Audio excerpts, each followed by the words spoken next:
కల్వకుంట్ల కవిత గారు ఒక కొత్త పార్టీని తీసుకొని వచ్చారు. తెలంగాణ రాష్ట్ర సేన అనేటువంటిది. తెలంగాణ రాష్ట్ర సమితికి ఇంచుమించు దగ్గరగా ఉన్నటువంటి ఒక రీతిలో ఒక సారూప్యం ఉంది. అటువంటి సారూప్యంతో ఏర్పడినటువంటి ఈ యొక్క టీఆర్ఎస్ పార్టీని ప్రజలు ఎలా స్వీకరిస్తారు అనేటువంటి అంశం కూడా ఇప్పుడు రాష్ట్రంలో చాలా పెద్ద చర్చగా మారిపోయినటువంటి నేపథ్యంలో పార్టీ పేరే కాకుండా వారు పార్టీ జెండాను ఎజెండాను కూడా ఆవిష్కరించే ప్రయత్నం చేశారు. ముఖ్యంగా జెండా మనం అందరూ కూడా చూడొచ్చు. It is flashing over the screen. మరి మనం ఎప్పుడైతే ఆ పార్టీ జెండాను చూసామో అందులో చాలా అంశాలు ఉన్నాయండి. అసలు ఆ పార్టీ జెండాలో ఉన్నటువంటి కలర్స్ కానివ్వండి, అలాగే ఫాంట్ కానివ్వండి, అలాగే ముఖ్యంగా సెంటర్ స్టేజ్ ఏంటి అంటే టీఆర్ఎస్ అనేటువంటిది. అయితే మనం జెండాను కనుక చాలా సూక్ష్మంగా పరిశీలన చేసినట్టయితే అందులో ఒక చిన్నగా అసోసియేషన్ అనేటువంటి అంశం కూడా మనకు స్పష్టంగా కనిపిస్తుంది. మరి ఇప్పుడు చాలామంది ఈ విషయాన్ని అడుగుతున్నారు, అసలు టీఆర్ఎస్ అనేటువంటిది ఒక పార్టీ కదా, మరి కింద అసోసియేషన్ అని ఎందుకు పెట్టారు, అలా పెట్టడంలో ఉన్నటువంటి ఆంతర్యం ఏంటి, దాన్ని తెలుసుకునే ప్రయత్నం చేద్దాం. ముఖ్యంగా ఒక పార్టీ మనకు భారతదేశంలో ఉన్నటువంటి చట్టాలను అనుసరించి ఒక పార్టీ ఏర్పడాలి అంటే దానికి కనీసం కొన్ని అర్హతలు ఉండాలి, అలాగే ఒక stipulated number of party followers ఉండాలి, అలాగే దానికి ఒక క్లియర్ కట్ బైలాస్ ఉండాలి, ఎజెండా ఉండాలి. వీటన్నిటితో పాటు ఫ్లాగ్ విషయంలో కానీ టైటిల్ విషయంలో కూడా చాలా ఆంక్షలు ఉంటాయి. ముఖ్యంగా election commission of India constitution ఏర్పరిచినటువంటి ఒక స్వతంత్ర ప్రతిపత్తి కలిగినటువంటి సంస్థ ఏదైతే అప్రూవల్ ఇచ్చే వరకు దాన్ని ఫైనల్గా మనం స్వీకరించలేం. అయితే ముఖ్యంగా ఇప్పుడు టీఆర్ఎస్ పార్టీ కల్వకుంట్ల కవిత గారు చేసినటువంటి ఒక ఎక్స్పెరిమెంట్గా మనం భావించవచ్చు. అదేమిటి అంటే వారు ఒక బోల్డ్ ఇనిషియేటివ్ తీసుకున్నారు. అదేంటి అంటే తెలంగాణ రాష్ట్ర సేన అనేటువంటి పార్టీ తెలంగాణ రాష్ట్ర సమితికి ఇంచుమించు దగ్గరగా ఉంటుంది, కానీ భిన్నమైనటువంటి ఒక అంశాలను కలిగి ఉంది. అలాగే తెలంగాణ రాష్ట్ర సేనకు ఉన్నటువంటి లక్ష్యాలు, అలాగే నేపథ్యం కానివ్వండి, ఆలోచన విధానం కానివ్వండి, భావజాలం కానివ్వండి చాలా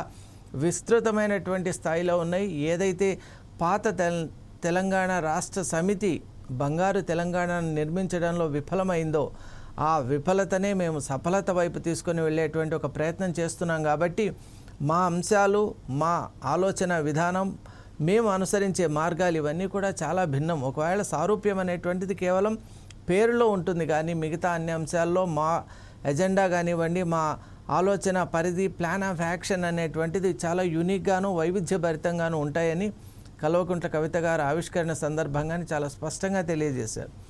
మరి ఈ ఫ్లాగ్ని కనుక మనం గమనిస్తే నిజంగా ఆ ఫ్లాగ్లో ఉన్న కలర్స్ మనకి ఇండికేట్ చేసేది ఏంటి అంటే అక్కడ ఉన్నటువంటి ఎల్లో బ్యాక్గ్రౌండ్ పైన ఉన్నటువంటి బ్లూయిష్ టింజ్ పైన టీఆర్ఎస్ అని అక్కడ ఉంది. మరి దీని అర్థం ఏంటి అంటే ఆ ఎల్లో అనేటువంటిది ఎప్పుడు కూడా ఒక రకంగా ఆల్రౌండ్ సక్సెస్, ఆల్రౌండ్ ప్రోగ్రెస్, అలాగే ఆల్రౌండ్ ఫ్లరిష్మెంట్ అండ్ ఫుల్ఫిల్మెంట్. మనం ఎప్పుడైతే గ్రోత్ అని అంటామో దానికి సింబల్గా పసుపచ్చ అనేటువంటి కలర్ని మనం చూపిస్తాం. దానివల్ల సమృద్ధి అని మనం భావిస్తాం. అలాగే మనం చూసినట్టయితే ప్రగతి పథానికి కూడా ఈ పసుపు అనేటువంటి కలర్ చాలా ఒక సింబాలిక్గా ఉంటుంది. అలాగే మధ్యలో నీలమైతే ఏదైతే ఉందో అది అనంతమైనటువంటి ఆలోచన సరళికి ప్రతిరూపంగా మనం చూస్తూ ఉంటాం. ముఖ్యంగా ది స్కై ఈజ్ డీప్ కాబట్టి స్కై ఎప్పుడు కూడా బ్లూయిష్ టింజ్లో మనకు కనిపించడానికి కారణం ఏంటంటే అది నిజంగా దాని యొక్క పరిధి ఎంతనో విస్తృతి ఎంతో ఎవరికీ తెలియదు. కాబట్టి అలాంటి ఒక ఆలోచన సరళి, అలాగే మేము చేసేటువంటి పనుల యొక్క ఆంతర్యం కూడా అందరికీ అందుబాటులో ఉండాలనేటువంటి ఒక సంకేతాన్ని both the colours are giving a kind of symbolic interpretation. అసలు కవిత గారి యొక్క ఆలోచన విధానం ఏంటి అంటే తెలంగాణ రాష్ట్రంలో తెలంగాణ రాష్ట్రం ఏర్పడింది. పాత తెలంగాణ రాష్ట్ర సమితి యొక్క సక్సెస్ ఏంటి అంటే కొత్త రాష్ట్రాన్ని ఒకటి ఏర్పాటు చేయటం.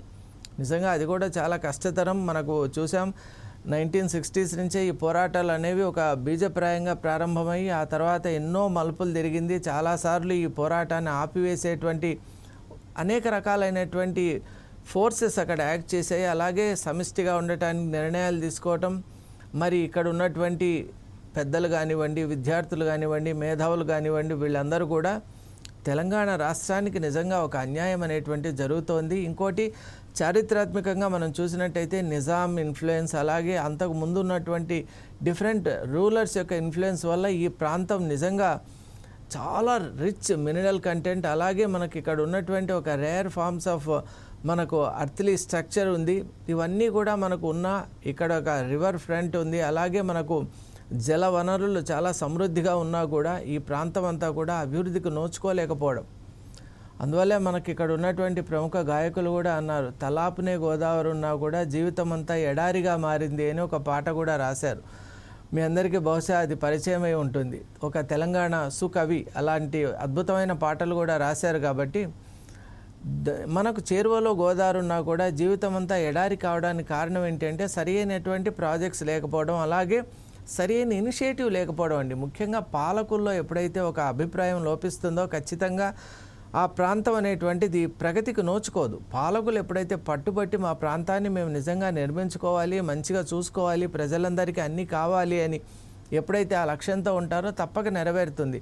మరి సమిష్టిగా ఉన్నప్పుడు చాలామంది ఏమనుకున్నారంటే, సమిష్టిగా ఉన్నప్పుడు వేరే ప్రాంతాలపై దృష్టి ఎక్కువ పెట్టడం చేత మన ప్రాంతం వైపు ఎక్కువ దృష్టి లేదు, దానివల్ల ఫోకస్ లేకపోవడం వల్ల వెనకబడ్డాం. కాబట్టి ఖచ్చితంగా మనం తెలంగాణ రాష్ట్రాన్ని సాధించుకోవాలి. మన వాళ్లే కనుక పాలించినట్లయితే మన సమస్యల గురించి వారికి అవగాహన ఉంటుంది. ఎక్కడో దూరంలో ఉన్నటువంటి వాళ్లకు మన ప్రాంతం, మన సంస్కృతి, మన ఆలోచన, మన అభిరుచి గురించి సరైన అవగాహన ఉండదు. కాబట్టి మనలో నుంచి ఆవిర్భావం చెందినటువంటి ఒక పార్టీ, అలాగే మనలో నుంచే పుట్టుకొచ్చినటువంటి ఒక నాయకుడైతే స్పష్టంగా ఖచ్చితంగా మనకు కావలసినటువంటి విధానంలో అభివృద్ధి పథంలో మన ప్రాంతాన్ని తీసుకొని వెళ్ళగలడనే ఆలోచన ముందుకు తీసుకెళ్లారు. అలాగే మనం అనుకున్నట్టు అనేక బలిదానాలు, అనేక మలుపులు, అనేక రకాలైనటువంటి సుడిగుండాలని దాటుకొని తెలంగాణ రాష్ట్రం ఆవిర్భావం చెందింది. మరి దిస్ ఈజ్ ఎగ్జాక్ట్లీ వేర్ కవిత గారు ఆలోచన అనేటువంటిది ఇక్కడే ప్రారంభమవుతోంది. పాత తెలంగాణ రాష్ట్ర సమితి ఇంతవరకు సక్సెస్ అయింది. ఎందువల్ల అంటే అప్పటి వరకు వాళ్ళందరిలో చిత్తశుద్ధి ఉంది. ముఖ్యంగా వారు ఎంత దూరం వెళ్ళారంటే కేసీఆర్ గారు కూడా ఇప్పుడు మనం చూస్తున్నటువంటి కేసీఆర్ గారు కాదు, అప్పటి కేసీఆర్ గారికి ఇప్పటి కేసీఆర్ గారికి చాలా అంతరం ఉంది. ఈయన ఒక రకంగా చెప్పాలి అంటే ఒక పంజరంలో చిక్కిన చిలకలాగా మారిపోయారని అర్థం వచ్చేటట్టు మాట్లాడారు. మరి ఇవన్నిటి నేపథ్యంలో ఇప్పుడు తెలంగాణ రాష్ట్రాన్ని ప్రగతి పథం వైపు తీసుకొని వెళ్ళి బంగారు తెలంగాణ సాధించుకోవాల్సినటువంటి ఒక బాధ్యత నాకు కూడా ఉంది అని కవిత గారు చెప్పారు. అదేమిటి అంటే, నేను కూడా అప్పట్లో ఈ యొక్క పార్టీ నిర్మాణంలో కానివ్వండి, ఈ పార్టీలో పోరాటంలో కానివ్వండి, పార్టీ ఆవిర్భావ సమయంలో కానివ్వండి, ముఖ్యమంత్రి గారు కూతురు కాబట్టి అన్ని రకాలైనటువంటి మీటింగ్స్లో అలాగే ఆలోచనలో పాలు పంచుకున్నాను. కాబట్టి నా రక్తంలోనే తెలంగాణను బాగు చేయాలి అనేటువంటి ఒక సంకల్పం ఉంది. కాబట్టి ఖచ్చితంగా ఈ పార్టీ సాధించలేకపోయినటువంటి అంశాలని నేను ముందుకు తీసుకొని వెళ్ళాలి అనేటువంటి ఒక కృతనిశ్చయంతో, ముఖ్యంగా మహిళా సాధికారత, విమెన్ ఎంపవర్మెంట్ అని మనం అంటాం, మహిళా శక్తి యొక్క ఒక ప్రభంజనంతో మనం ఈ పార్టీని ముందుకు తీసుకొని వెళ్ళాలి. మహిళలకు సరైనటువంటి ప్రాతినిధ్యం ఇస్తూ మహిళా శక్తిని కూడా ఫోర్ ఫ్రంట్లో ఉంచి మనం ఈ తెలంగాణ రాష్ట్రం, ఎందువల్ల అంటే ఇంతకుముందే బతుకమ్మ లాంటి సందర్భాలను కూడా మనం బాగా చేసుకున్నాం. కాబట్టి వాటిలో మహిళా శక్తి యొక్క వైభవం ఏంటి, తెలంగాణ రాష్ట్రంలో మహిళకు ఉన్నటువంటి ఇంపార్టెన్స్ ఏంటి, ఇవన్నీ మనం చూసాం. కాబట్టి ఖచ్చితంగా కొత్తగా ఒక పార్టీ రావాలి. అది ఎలా ఉండాలంటే మహిళా శక్తి, అలాగే తెలంగాణ రాష్ట్రానికి సంబంధించినటువంటి కోర్ అండ్ క్రిటికల్ ఎలిమెంట్స్ ఏవైతే ఉంటాయో వాటిని ముందుకు తీసుకెళ్ళాలి.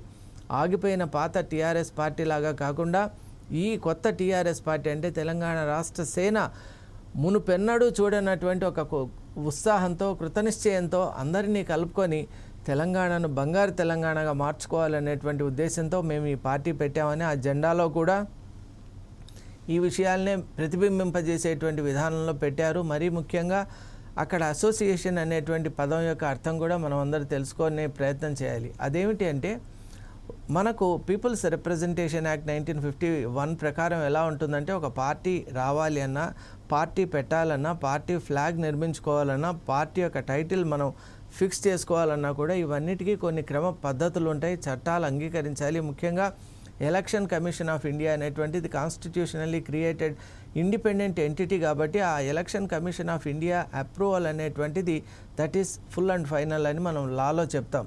కాబట్టి అటువంటి ఫైనాలిటీని, అప్రూవల్ను సాధించుకోవాలి అంటే ముందుగా ఒక పద్ధతి ఏంటి అంటే అసోసియేషన్గా స్టార్ట్ చేసుకోవడం, ఒక గ్రూప్గా, ఒక ఫోరంగా, ఒక వేదికగా ముందు మనం స్టార్ట్ అయ్యి ఆ తర్వాత జనంలో నుంచి ఈ విధమైనటువంటి అభిప్రాయం వస్తుంది. కాబట్టి మేము ఫోరంను పార్టీగా మార్చుకుంటాం, అసోసియేషన్ను పార్టీగా మార్చుకుంటామని మనం అప్పీల్ చేసుకోవచ్చు. ఇదే టైటిల్ నిలబెట్టుకునే ప్రయత్నం చేయొచ్చు. మరీ ముఖ్యంగా సూక్ష్మంగా ఆలోచన చేస్తే ఇక్కడ కొట్టొచ్చే అంశం ఏంటి అంటే కవిత గారికి చాలా స్పష్టంగా తెలుసు టీఆర్ఎస్ పార్టీ అని పెట్టిన వెంటనే ఇప్పుడున్నటువంటి బీఆర్ఎస్ పార్టీ నుంచి మ్యాక్సిమం వ్యతిరేకత వస్తుంది.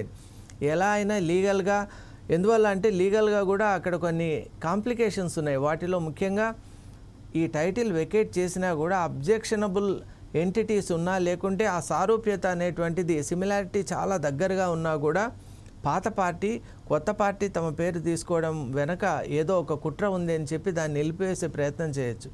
ఇదంతా గమనించినటువంటి కవిత గారు ఈ టైటిల్ ఎలాగైనా రావాలనేటువంటి ఉద్దేశంతో ముఖ్యంగా అసోసియేషన్గా స్టార్ట్ చేశారు. కాబట్టి అక్కడ పెద్దగా మనకు పార్టీ కాదు కాబట్టి అక్కడ అసోసియేషన్ అన్నప్పుడు మనకు దానికి ప్రతిబంధకాలు చాలా తక్కువగా ఉంటాయి. అలాగే అసోసియేషన్గా స్టార్ట్ అయ్యి మెల్లగా క్రెడిబిలిటీ సంపాదించుకున్న తర్వాత in course of time full fledged పార్టీగా ఎలక్షన్ కమిషన్ ఆఫ్ ఇండియా యొక్క అప్రూవల్ తీసుకొని అప్పుడు జనాల్లోకి కనుక వెళ్ళినట్టయితే మనం స్పష్టంగా పాత వారసత్వం ఏదైతే ఉందో దానికి ఒక కొత్త ఆలోచన సరళిని అలాగే ఉత్సాహాన్ని మహిళా సాధికారతను కూడా మనం దాంట్లో కలిపి ఇంటగ్రేట్ చేసి ఈ ఒరవడిని ముందుకు తీసుకొని వెళ్ళొచ్చు. దాని ద్వారా ఖచ్చితంగా మనం అనుకున్నటువంటి లక్ష్యాలు నెరవేర్చుకోవచ్చు అనేటువంటి ఉద్దేశాలు మనకి ఫ్లాగ్లో చాలా స్పష్టంగా కనిపిస్తున్నాయి. కాబట్టి long term goals, long term achievements, అలాగే లాంగ్ టర్మ్ పర్సెప్షన్స్ను దృష్టిలో పెట్టుకొని ఫ్లాగ్ నిర్మింపబడింది. అలాగే అందులో ఉన్నటువంటి ప్రతి కలర్ కానివ్వండి, ప్రతి అంశం కానివ్వండి ఒక సింబాలిక్గా మనకు ఎంతో ఇంటర్ప్రిట్ చేసి మనకు చెప్తున్నటువంటి నేపథ్యం కూడా మనం అర్థం చేసుకోవాలి. అలా ఈ పార్టీ తెలంగాణ రాష్ట్రంలో మళ్ళీ ఎన్నడూ లేనటువంటి ఒక ప్రగతిని అలాగే ఈ ఎంటైర్ రాష్ట్రాన్ని స్టేట్ను కూడా ఒక నెక్స్ట్ లెవెల్కి తీసుకొని వెళ్ళాలి, ఒక నూతన పరిపాలనా విధానంలోకి తీసుకొని వెళ్ళాలనే ఆకాంక్షతో ఉన్నట్టు మనకు చాలా స్పష్టంగా కనిపిస్తోంది. మరి ఈ పార్టీ యొక్క ఒరవడి ఎలా ఉంటుందో దానికి కాలమే సమాధానం చెప్తుంది. Thank you so much.